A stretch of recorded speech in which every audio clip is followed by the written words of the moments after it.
अब तुम सब अपने सामने देख रहे हो, धीरे धीरे ना दुनिया बहुत तेज गति से बदल गई पिछले 8-10 सालों में, और आज में लाइफ में बहुत बदलाव है। जैसे सबसे बड़ा बदलाव जो तुम फील करते होगे वो सोशल मीडिया तक हर इंसान की पहुंच है। आज से 10 साल पहले सोशल मीडिया इतना एक्टिव नहीं था, तब भी चैनल्स थे, यूट्यूब था, कुछ इस तरह की चीज़ें, लेकिन वो हर घर तक नहीं थी। अब सोशल मीडिया जहाँ एक तरफ जागरूकता फैला रहा है, वहीं सोशल मीडिया बेटा लाइफ को स्पॉइल भी कर रहा है। बहुत सारे बच्चों की ज़िंदगी सोशल मीडिया खा जाएगा, ये पता भी नहीं चलेगा। कल ही का एक एग्जाम्पल देती हूँ, कल ही की एक घटना बताती हूँ। एक लड़की ने क्या किया, उसने सोशल मीडिया इंस्टाग्राम के ज़रिए किसी लड़के से उसकी बातचीत हुई।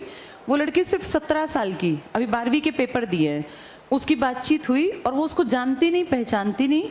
वो उस लड़के से मिलने के लिए बिना पेरेंट्स को बताए, बिना किसी को बताए, किसी को नहीं पता, और उससे मिलने के लिए चल पड़ी। वो उसको जानती नहीं, पहचानती नहीं, सिर्फ 17 साल की लड़की। तुम खुद सोच के देखो, इसको अपनी बहन से लेके या अपने घर पे किसी से लेके, वो ठीक था या गलत था? वो लड़की कल अगर गायब हो जाती, आज उसकी कहीं रिपोर्ट आती कि कोई लड़की, कोई अनजान लड़की विद फोटो छप जाता किसी अखबार में कि किसी नहर में उसकी लाश पाई गई।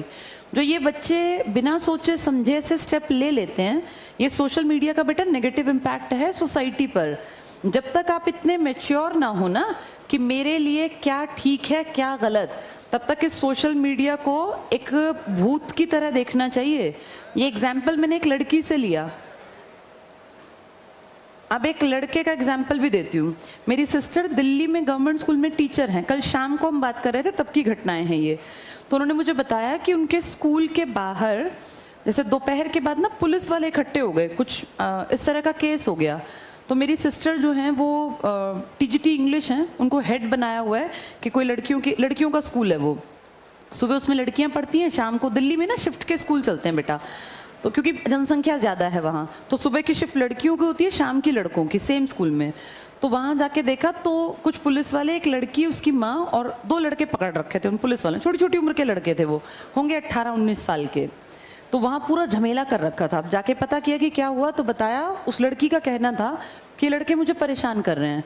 वो लड़की सुबह के 10 बजे के आसपास, उनका ब्रेक होता है स्कूल का, वो स्कूल के बाहर क्या करने गई, ये उस लड़की के पास जवाब नहीं था। अच्छा, हमारे देश में पुलिस भी थोड़ा सा लड़कियों की बात ज़्यादा सुनती है, तो पुलिस वाले उन लड़कों को ना पकड़ के उनकी पिटाई कर रहे थे। और जैसे था ना कि बाप को बुलाइए, वो जैसे इस तरह से बातचीत। तो वो लड़की उसी स्कूल में थी जिसे मेरी सिस्टर, मतलब उसी की स्टूडेंट थी, उनके स्कूल की। तो उसकी माताजी जो है वो चिल्ला रही हैं तेज से उन लड़कों को कि ऐसे हैं वैसे, मेरी बेटी को परेशान करते हैं, यहाँ आ गए वो।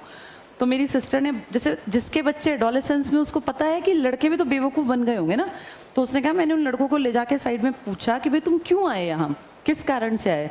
तो बेचारे रोने लगे। 17-18 साल के बच्चे सभी डरपोक ही होते हैं बेटा। उन्होंने कहा, मैडम ये लड़की जो है ना, हम लोग मार्केट में अपनी पिताजी की मदद करते हैं, कोई मंडी में बैठते हैं, और ये लड़की जो है वहाँ हर सैटरडे कोई मंडी वंडी लगती होगी, उसमें आती थी, और इसने हमें कहा कि तुम ना 10 बजे आ जाना मेरे स्कूल के बाहर, उस लड़की ने।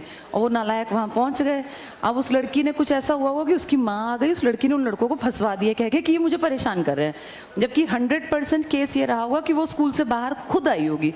वो उसको पकड़ के तो नहीं लाए ना स्कूल से बाहर, स्कूल से बाहर वो आई तो उसकी गलती, लेकिन वो अपनी गलती क्यों मानेगी।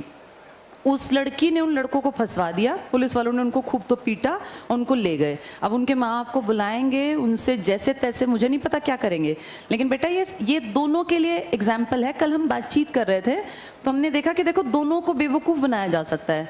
उस लड़की ने उन लड़कों को बेवकूफ़ बनाया, अब उन पे अगर पुलिस केस हो गया तो फंस गए। उनके माँ बाप की तो रोज़ की चिंता हो गई ना बेटा, अपने बेटों पे एक बट्टा लग गया ना, एक बार लड़का पुलिस थाने तक चला गया, ये खबर फैल जाएगी चारों तरफ, उसके बाप को रेहड़ी लगाने जाएगा तो पता नहीं कितने लोग क्या क्या कह के, हो सकता है उसको वो काम धंधा उठा के कहीं और ले जाना पड़े।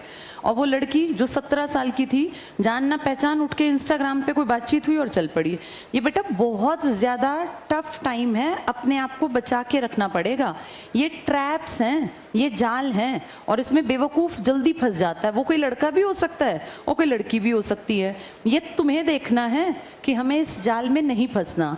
हमारे घरों में ना जो परवरिश है, ये पहले बहुत बढ़िया मिल पाती थी, कारण पहले सोसाइटी परवरिश करती थी, सिर्फ अकेले माँ बाप नहीं थे, गांव गली नुक्कड़ मोहल्ले के सब लोगों को लगता था कि ये लड़का अगर गलत चल रहा है तो हमारी जिम्मेदारी है कि इसको पीट के हम सही करें। ऐसा ही लड़कियों के लिए था कि एक घर की बेटी सबकी बेटी होती थी, इसलिए परवरिश साझी मिलके और बहुत बढ़िया परवरिश मिलती थी।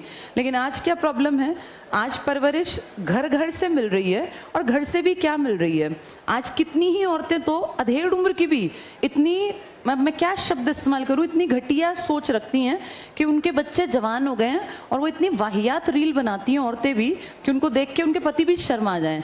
अब बेचारे पति भी क्या करें, क्योंकि वो उन पे हावी है।